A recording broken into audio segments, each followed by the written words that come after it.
Would you say that citizens are really buying into this anti-corruption war? I mean, in their everyday interaction with government agencies, would you say that they are happy with, you know, the level of difference that they notice in terms of corrupt practices?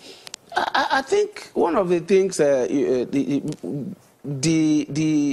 shortfall, citizens are aware. Being happy about how it is going, it might be quite something different.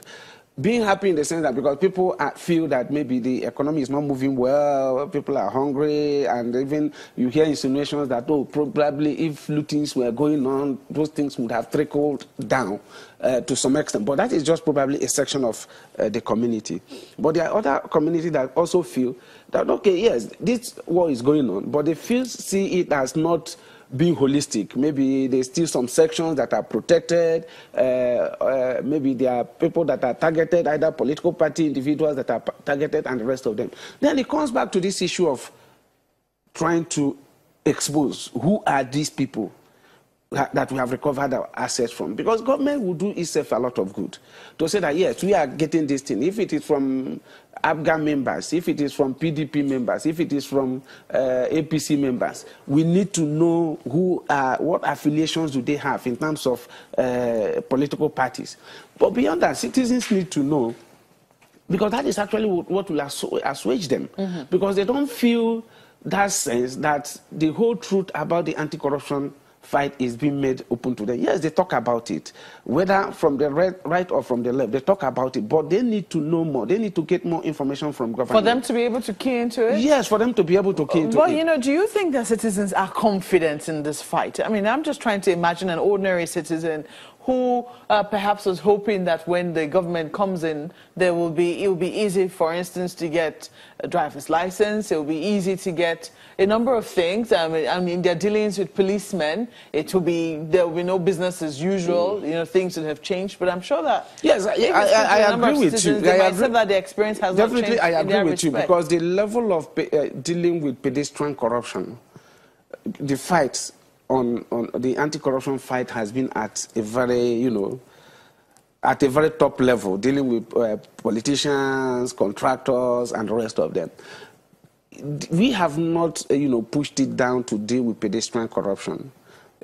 For instance, you want to pay a NEPA bill. How is it managed? You want to deal with the police. How is it managed?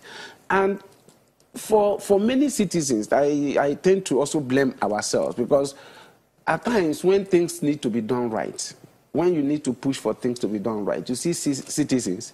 I'll give you an instance. If you are talking about the police, or maybe you look at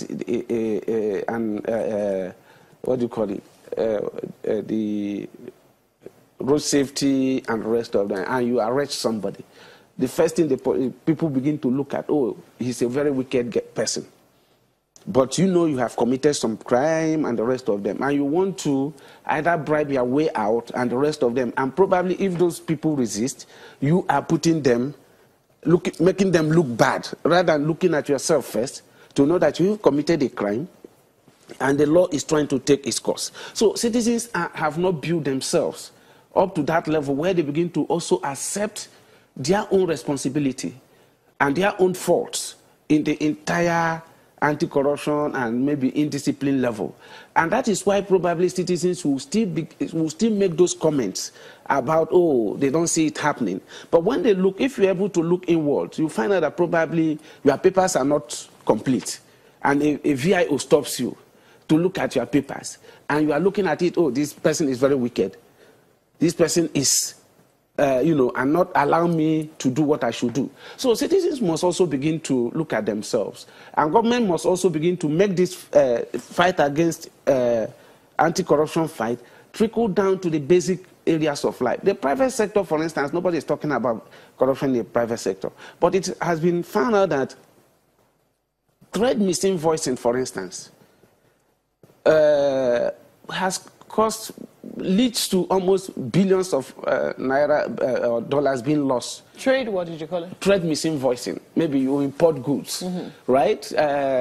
In terms of either you underquote it, so that you pay lesser duty and the rest of them. It's a whole lot of corruption going around there. So these are also parts of the corrupt practices that goes on in our everyday life. Government must move down and begin to make sure that this thing, because when you move down and it affects every facet of the economy, it will be a holistic fight. But at the moment, it is still at that level of the political, bureaucratic corruption and political corruption, without looking at the other areas that the government is losing so much money. But there are people who argue that, if the corruption at the top is tackled, they believe if the head is fine, then somehow the rest of the body will take a cue from there. Do you agree with that analysis? But it doesn't just work out that way most of the time. It doesn't just work out that way because I don't even know, maybe at the level of government resources, you can say that, if these things are done, there will be lesser corruption and the rest of it. Yeah, there's a level to it, but citizens must be aware, because you cannot even provide enough evidence if citizens don't support you.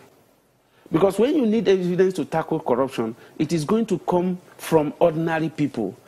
There are people that have entered into businesses, into deals with these top government people. They are the bankers.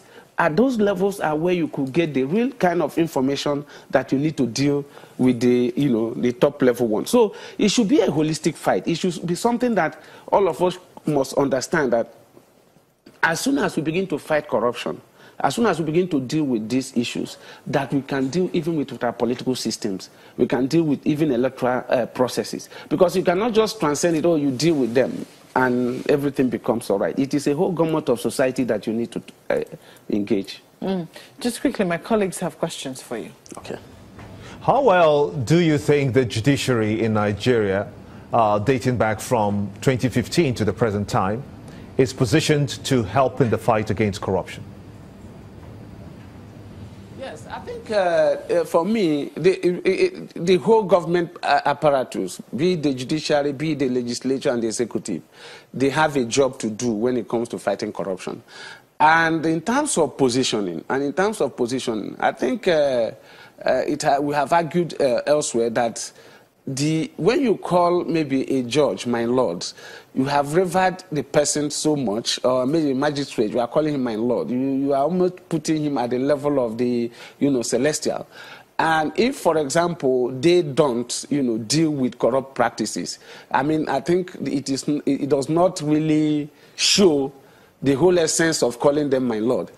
The judiciary must, on their own, work itself out and begin to deal with anti-corruption issues.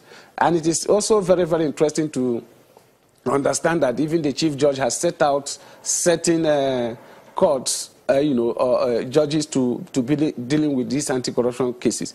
I think the judiciary has a role to play, but not just the judiciary, the legislators as well must play a role in the anti-corruption fight.